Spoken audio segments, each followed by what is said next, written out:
Welcome back, everyone, to the Between the Lines podcast. I'm your host, Shania Trotter, and this week we are talking about A Sign of Affection. Honestly, I've been eating this anime up. I'm not gonna lie. And I'm gonna just let you know now. If you haven't started watching it, go ahead and watch it and then come back to this episode. But if you have, I know we all mad that this is not getting a season two. This has no business not getting a season two, actually. Like all these other animes, like these shonen animes and stuff like that, they be getting all these 3, 4, 5 seasons. We can't get a season two for a quality romance anime? What is going on? Like that genuinely pissed me off because I'm not gonna lie, this anime has been doing everything right. I'm not gonna lie to you. We don't have the super over like sexualization of women. We don't have, the woman have the main character having to go through like a struggle love. We don't have like it's just we don't have a whole bunch of miscommunication. Like especially with the main character being deaf, like there isn't a lot of miscommunication because the male lead, Itsuyomi, he clears that shit up quick. Like there's really not time for a lot of drama. And honestly, I'm just not used to seeing that. And I love it. And it's really because all of the romance anime that I've seen, like when I think about it off the top of my head, like yeah, I've seen stuff with some adults like every here and there, but the majority of the stuff that I've seen has been dealing with high schoolers. And I'm not gonna lie, like when you're growing up, it's fine because you a damn high schooler yourself. You feel me? You a child. But as you get older, you get tired of it because you're just like, can we get to the nitty gritty? Like, can we get to the real? Because most of the time, right, these high schoolers, they don't even know what they're feeling. They're like, wait, what is this feeling? Why is my chest beating so fast? Why do I feel like this when the other person's close to that person? Like, is this jealousy? Like, is this love? Do I like them? Like, oh God. We are so past that. Okay, I'm 27 years old, child. I actually just turned 27 October 1st. Okay, Libra gang. But anyway, okay, we're too grown for you to not know what the hell you're feeling. Can we just get to it? That's something, you know, I don't know. We're going to have to make multiple episodes for this show for sure. Because there's just so much to say, right? Like, there's just so much to say. Like, the thing is, this is my first time seeing everything just be so straightforward. Like, there's not petty, stupid drama. And everything's just so straightforward. And also, we have a female lead who is deaf, yes, who is shy, but she's assertive. Like she's not gonna just let you run her over. And I love that. So what really prompted me to, do this episode was the fact that I wanted to talk about Itsuyomi and I wanted to talk about Oushi. Okay? Because I'm thinking while watching this, I'm thinking that we're all in the same accord, right? We understand that Itsuyomi is the one for her. Okay? Like, Oushi is a childhood friend member. Remember, he's a friend of a friend. This is not like the childhood best friend trope. This is not that, okay? This is a friend of a friend. Yuki was friends with his sister. And the sister was learning sign language, right? Because I think the sister I think she could partially not hear or something like that. She's not fully deaf. And so the brother, Oushi, he was learning sign language. And that's how they know each other. And every time he signed to her, it was something mean. The first sign he done signed to Yuki was idiot. And then that's just been the tone of their relationship. And they barely have one. That's the thing. They barely have a friendship at that. This is a friend of a friend, mind you. So you can't even really call him the childhood best friend. They were never best friends. You can barely call him the childhood friend. He's really just a friend of a friend. Anyway, I'm thinking that we're all on the same page of like, oh, well, yeah, it was very obvious it wasn't going to be Oushi, right? But no. This is why I don't be trying to scroll too much and be like, in the fandom, like too active in the fandom. I just post my thoughts and I go. like I converse with the people under my comments and I drop my thoughts. I yap, I say my piece and I just go because I understand that with TikTok or, any open platform, you're going to run into people that just y'all would never even share the same thought, because I'm seeing people talk about, oh yeah, I can't believe that she didn't, give Oushi a chance. I had to drop this show because it was the second lead syndrome. And I'm like, second lead syndrome? And I had to look up this second lead syndrome. I was like, what is that? Come to find out, it's an emotional experience where viewers root for the second lead character, often the male, to succeed in the drama, usually by getting together with the female lead. I was like, now I know you fucking lying. I know you're lying. There cannot, I was like, when I first saw this, I was like, there can't really be people who are rooting for him more than Itsuyomi. And mind you, this is not to say that I hate Oushi or, whatever the case is. And I can understand people are going to ship who they're going to ship. It happens all the time. Some in fandoms, people ship people that don't even make sense that they ship them. It's just, sometimes because of their looks, whatever. And I understand that Oushi, he's not ugly. So I can understand people are going to be automatically just be like, oh, he's cute. She should have been with him, whatever. But there's some people that I've seen, they really genuinely think that no, Yuki felt like needed to feel obligated to be with him because he learned sign language first and huh? What are we talking about here? On top of the fact they're like, well, he knew her first and he learned sign language first and he cares about her. Okay. so let's talk about it, right? So first and foremost, okay, when we're talking about Oushi is an ableist. Okay, whether he understands that he is or not, you do not have to understand or even acknowledge or claim that you are an ableist to be an ableist. He is, because he discriminates and infantilizes and has a prejudice towards Yuki because of her disability. Whether he views it as that or not, or he views it as, well, I'm just protecting her, or it doesn't matter. You're an ableist. And this is the thing, and this is why I couldn't really understand why people were really genuinely shipping them together more than Itsuyomi and not liking Itsuyomi because they want her to get with Oushi. I was like, okay, what is going on? Right? Because I'm like, are we not realizing what Oushi symbolizes? And that he was written this way very intentionally, and that Oushi and Itsuyomi was written very intentionally. This is what I saw right off the bat. I was like, okay, Oushi is supposed to symbolize how society is and how society views people with disabilities. And Itsuyomi is supposed to be what, we would want society to get to when it comes to people with disabilities. Because Oushi is ableist. Like, he infantilizes her. He wants to keep her in a bubble. He expected her to only live her life within a bubble.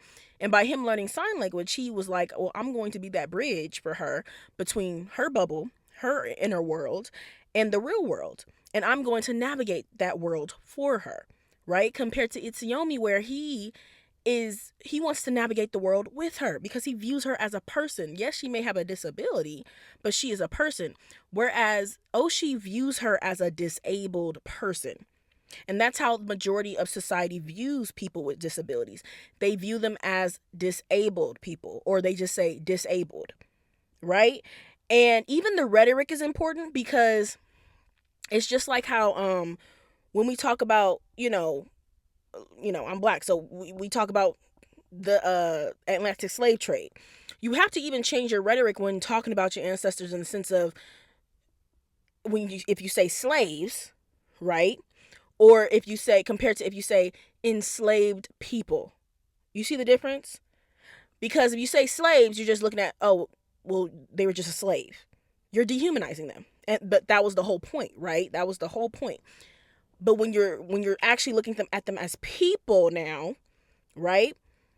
Okay, they were enslaved people. They were people who were enslaved. So same thing with this, where it's like, oh, this is a disabled person. Like, this person's like defected. This person's broken, right? Abnormal, right? Compared to being like, no, this is a person with a disability, right? They may not have an ability that the masses have, but they are a person.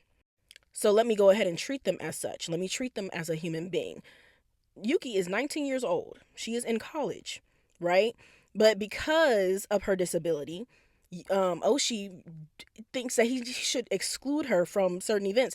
It reminds me of when we first meet him in the manga or in the anime, and his friend comes up behind him. He's like, oh, those girls are cute. And he's looking at Yuki and her friend. And he was like, you should invite them to go to karaoke with us.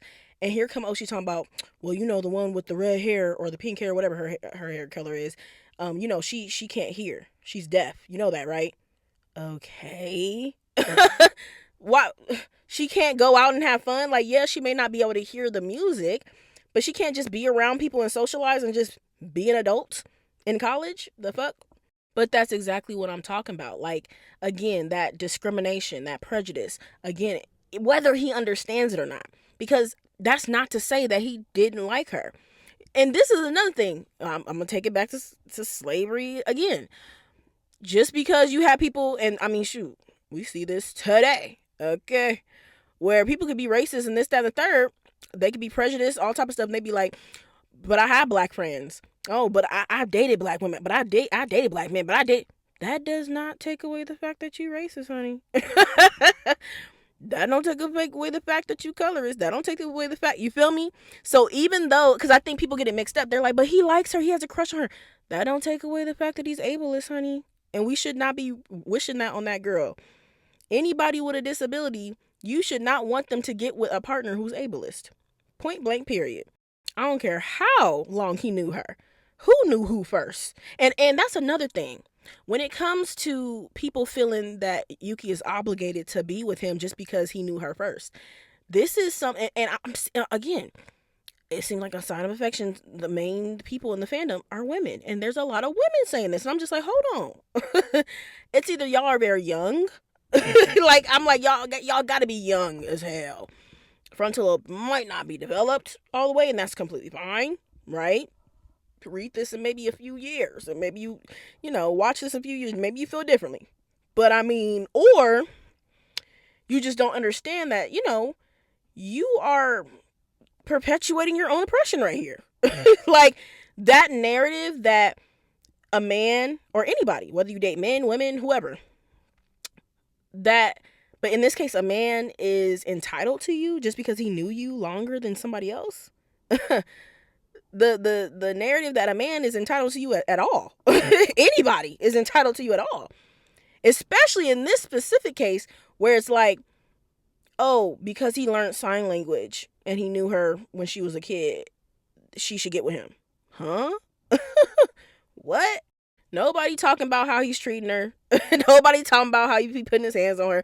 Nobody be, and again, not like, it's not like he's slapping her face, doing this, doing that, but like hitting her head, throwing stuff at her, doing all type of stuff. But then even throwing stuff from behind, at the back of her head. But then gonna tell other people, oh, you really shouldn't come up from behind her. She can't hear, so you do.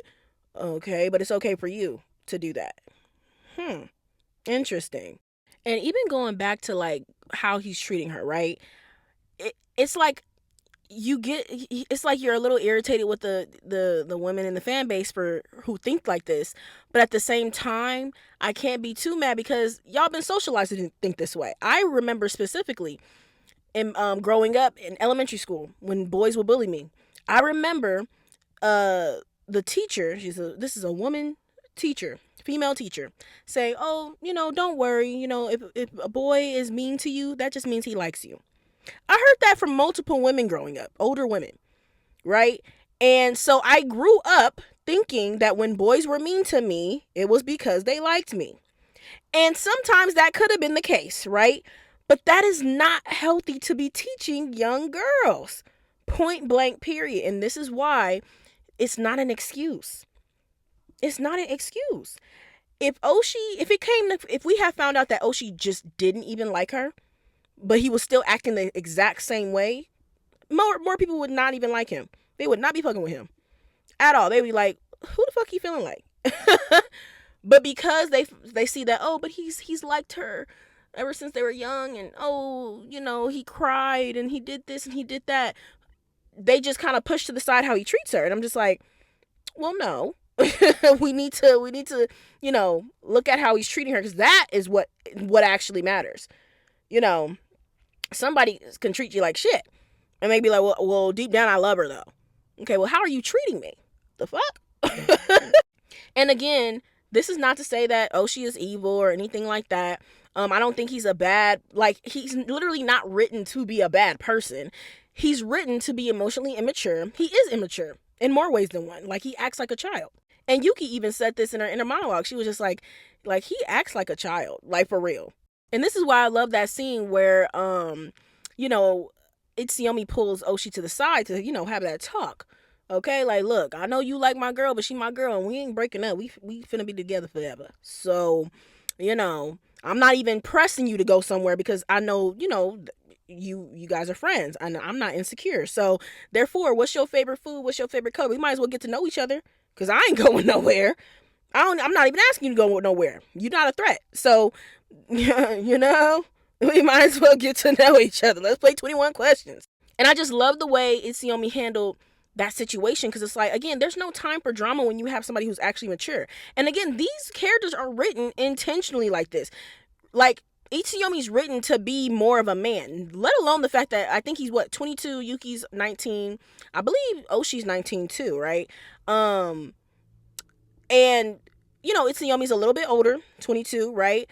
But also he's more emotionally intelligent, right? To where he's written to be like that man that Yuki would need, if we being real. And Oshi is a boy still. He is, and it's okay. Everybody has to grow up at some point. And if you ask me, this encounter with Itsuyomi and this whole experience of, yeah, you are missing out on the girl that you like because you don't know how to act. And you have an ableist mindset. And you're trying to, and you like somebody who has a disability. But you have an ableist mindset. So you keep on putting her in a fucking box. Like, that's not going to work. That's drying up the cootie cat. Hello? That's not turning on anybody. Okay? On top of you just being rude. You're not nice to her. Like, the fuck is going on? But I know for a fact, this whole situation and encounter with Tsuyomi, and you, like, even when you watch that scene, whether you read it in the manga or you saw it in the anime, where Itsuyomi, it's like he little boyed him, but in the most respectful way, like, truly. But it's because Oshi is a little boy still. Mentally, he is. Emotionally, he is. But when you have somebody like Itsuyomi who's so mature and straightforward, he's not playing any games. He's not running from conversations. He's not running from confrontation.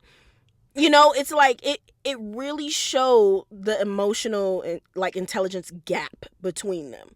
And it's like they're only a few years apart. But like, Oshi really looked like a little boy when he was near Itsuyomi. It's crazy. But I was just like, they did this so well. Like, they wrote this so well, and they animated it so well as well, and wrote it so well, drew it to where you just really got the energy where you're just like, yeah. That's why I thought it was so obvious that it was never going to be Oshi. Like, on top of the fact that of how he acts and how he treats Yuki, I just thought it was very obvious. On top of the fact that I thought it was obvious what they symbolized. I thought it was. And even just the fact that Oshi, even in the moment where, Itsuyomi got his hand on Oshi's head, Oshi's crying, you feel me? Because he's realizing, like, damn, yeah, he got her. He got her, he ain't giving her back. He ain't getting her away. So, yeah. But it's also like Itsuyomi, like, putting his hand on Oshi's head and just, like, it's like, look, for what they symbolize of like how society is and the growth, and then Itsuyomi being the growth that we want society to have, it's like also Itsuyomi putting his hand on Oshi's head like that, and Oshi like crying and kind of like grieving that like missed opportunity or whatever the case is. It's like, grow up, right? Respectfully, kindly, with love. I'm gonna need you to grow up. I'm gonna need you to elevate. Right? I'm gonna need you to evolve. And this is not just talking to Oshi. This is talking to society, right? We need you to grow up. We need you to evolve. We need to stop having this ableist mindset. We need to stop treating people with disabilities like they're defected, like they need to be in a bubble, like they can't make their own decisions. We need to stop trying to navigate the world for them and infantilizing them. And we need to start treating them like regular human beings that may just be a little different in certain ways. That's what we need to do. And that's why I loved it so much. And that's why I'm just like, okay, some people, I don't think everybody's looking at everything. I think they're just looking like, oh, look at the poor dude who knew the girl first, but never treated her right. And then, the guy swooped in and treated her right since day one.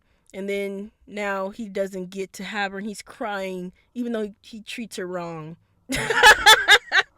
But no, in all seriousness, I just, this is not to try to make anybody hate Oshi. And this is not, if you don't really like Itsuyomi, this is not trying to make you like Itsuyomi necessarily. I just want people to truly understand the character fully and the writing fully. Because I feel like if they did, then it's because again, people are going to ship who they going to ship. That's the thing. Like, people literally be shipping the villains with the heroes and that, like all type of stuff, the oppressor with the oppressed, like they just be doing all type of stuff. That's gonna happen regardless. That's just fandom stuff. But to I don't know, the comments I was just been seeing, I'm like, okay, it kind of seems like a lot of us are missing the plot. That's what it seems like, and that's why I feel like you can wholeheartedly type that comment out with your whole chest and say that, because that don't even make no damn sense. Like, what? I've seen people say, yeah, there's just something off about Itsuyomi. Like, it's just something off. I don't trust him. She needs to just be with Oshi. What? Or, yeah, she just got with Itsuyomi too quick when she'd been knew Oshi forever. Huh? Like, mind you, too, it's not just two people in the world. Like, you could, like, it's not between Itsuyomi and Oshi either. Like, if she wasn't gonna be with Itsuyomi, it doesn't mean that she just had to be with Oshi.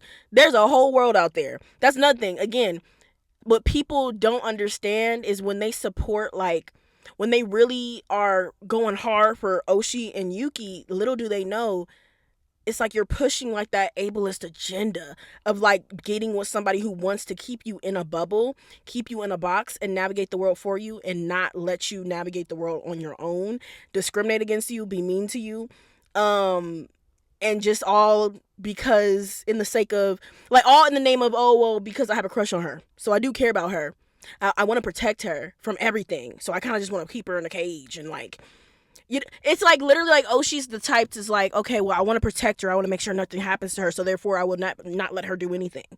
I'm just not gonna let her do anything. I'm just gonna keep her like a bird in a cage, basically, and I'm gonna be the one to put my fingers through the bars and feed her.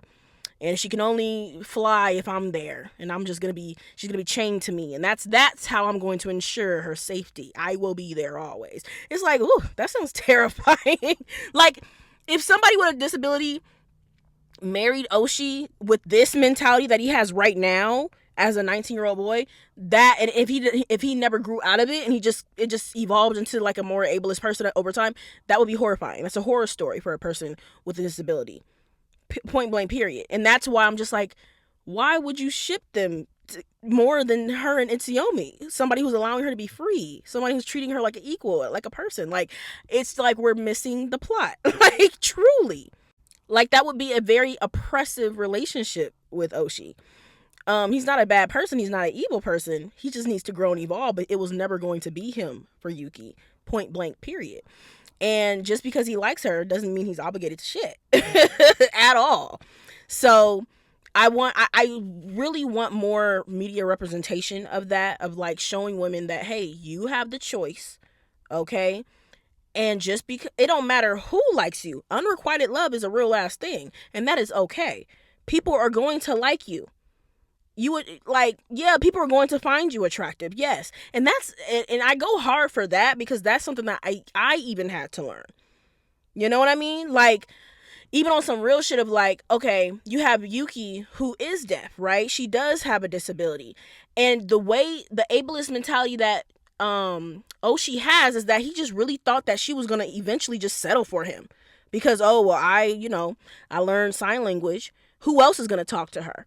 He didn't even think that anybody else was going to find value in her, because again, he looks at her as a disabled person, somebody who's defected, damaged goods, broken, right? And so he's looking at, I'm doing her a service, like, she's lucky, right?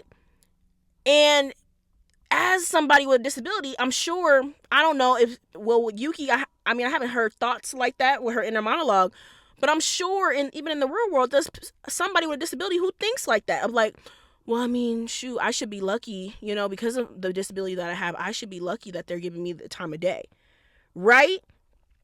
And even me, being a big girl, like, I've always been plus size. And it's just like growing up, right? On top of hearing from, older women that, oh, when a boy, he likes you, he's mean to you, or when he's mean to you, he likes you, yada, yada, yada. So you're dealing with that. But then on top of that, because being plus size, on top of being a black girl in America, right? It's like, then you grow up thinking, okay, well, this person's not necessarily treating me the best, but I'm not the skinniest in the world, so I should, at least I should be happy that he's showing me attention. And of course, that's before the self-love journey. That's, that with that low self-esteem, you don't love yourself. You don't consider yourself beautiful. You don't consider yourself as the prize. And so that way of thinking just reinforces that, right? And so then you end up in these situations with people who don't value you because deep down you don't really truly value yourself. And you start settling because you think that, oh, well, I'm lucky because this, that, and the third. And so I'm like, no, we have to not teach women that, even when it comes to media representation, because we are socialized by everything that we consume. This is why when people be like, oh, it's just an anime. Oh, it's just a cartoon. Oh, it's just a movie. Oh, it's just a song. Oh, it's just No, you are socialized by everything you consume. Point blank, period. It is that deep. It actually is always that deep, actually. So that's why I say, like, this anime is chef's kiss, because it's like we're seeing a woman and, a woman, okay, choosing what's best for her, choosing what she wants to do, navigating the world what's in the best way for her. But then also, she also has a disability. And even with that, she is not letting that stop her. She's not letting anybody force her into nothing. She's not letting anybody belittle her and play in her face. Because I'm telling you, one of my favorite parts was that train scene when, Oushi was hitting her on the head and nagging her and doing this and doing that. She on the way to see her man.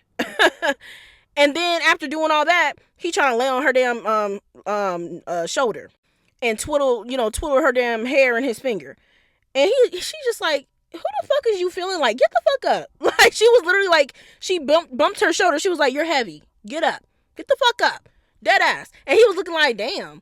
But it's just like, what do you expect? Like, truly, what do you expect? You hitting me on my head. You're nagging me. You're being mean to me. You're talking down to me.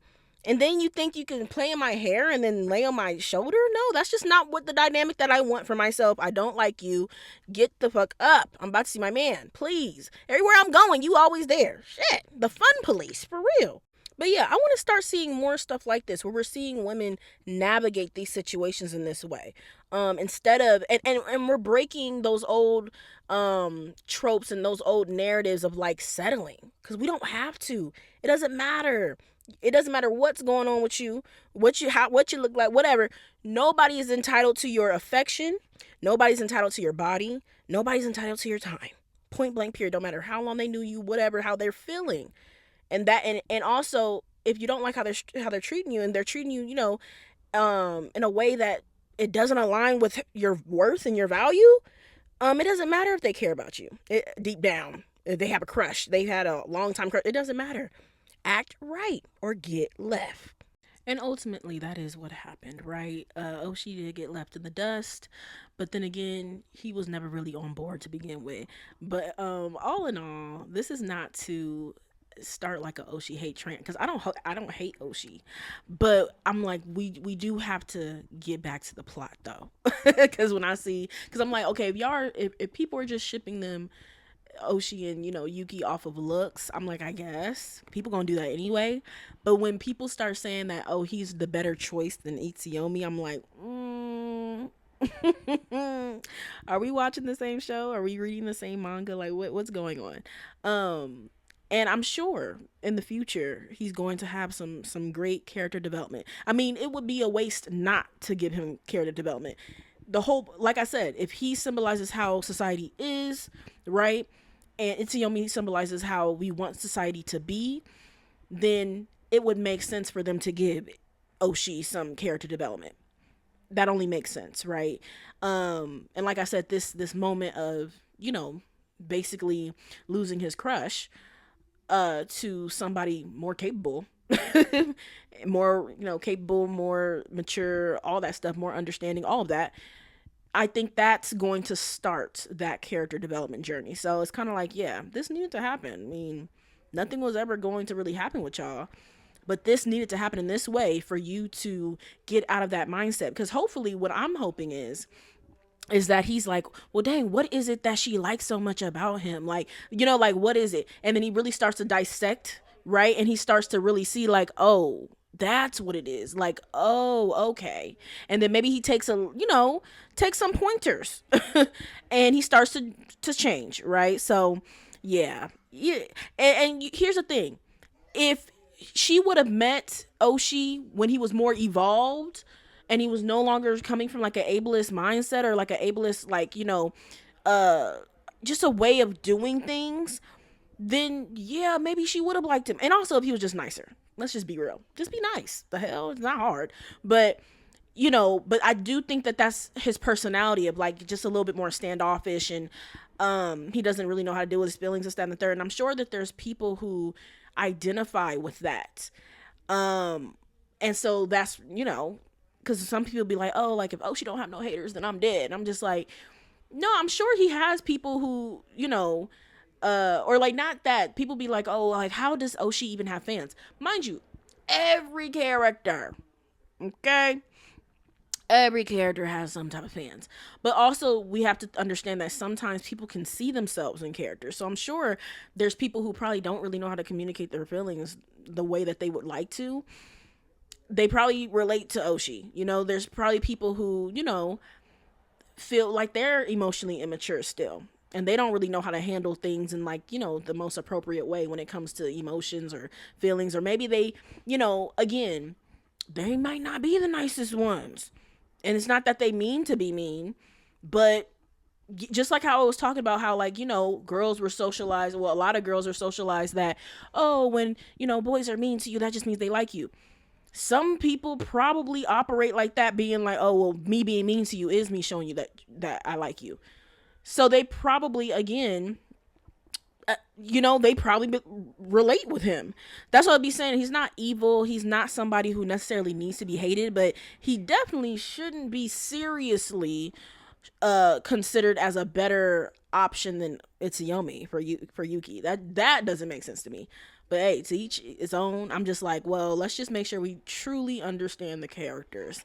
But yeah, I done took too much time talking about what Oshi and Itsuyomi symbolize. So this will be Oshi's episode.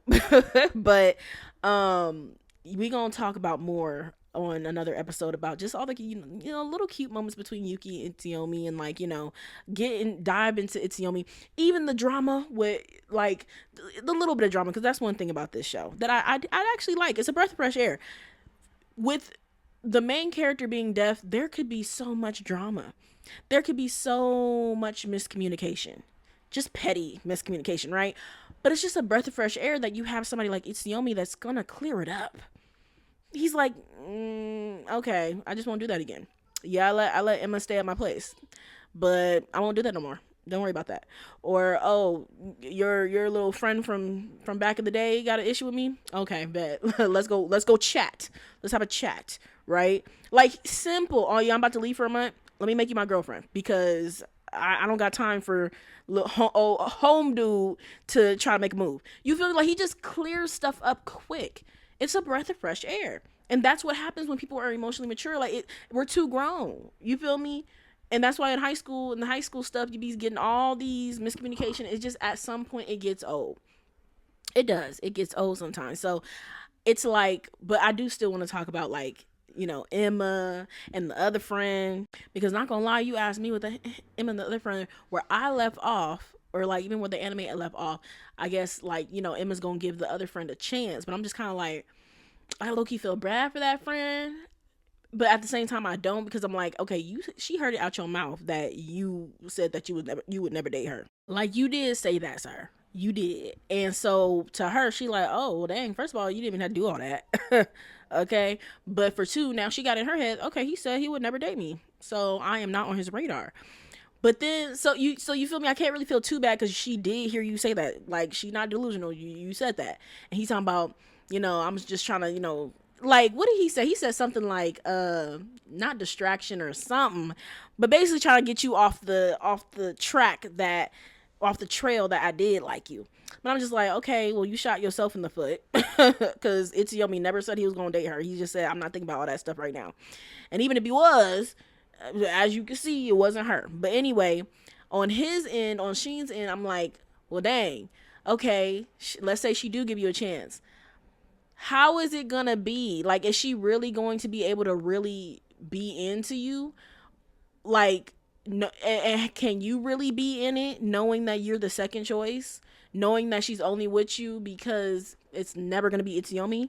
Like, you know what I mean? So I'm trying to see if they're really truly going to grow into something authentic and real and passionate and actually loving, or if it's just going to be like awkward because she has been in love with Itsuyomi for so long, and now they're gonna just pop up together, and we know she ain't gonna be happy, but it's just like, I don't know. This girl, she was hot and ready for Itsuyomi, talking about, you know what I mean by coming over, right? Girl, if you don't get the fuck out of my house. I don't know. So we gonna see. But let me know how y'all been liking the manga or the anime. If you haven't watched it, I'm sure you ain't listened to this whole episode and not watched the show. But if you did, go watch the show. And let me know what you think. But anywho, thank you for joining me again this week on your episode of Between the Lines podcast. Again, I'm your host, Shania Trotter, and I will see you next week. Bye.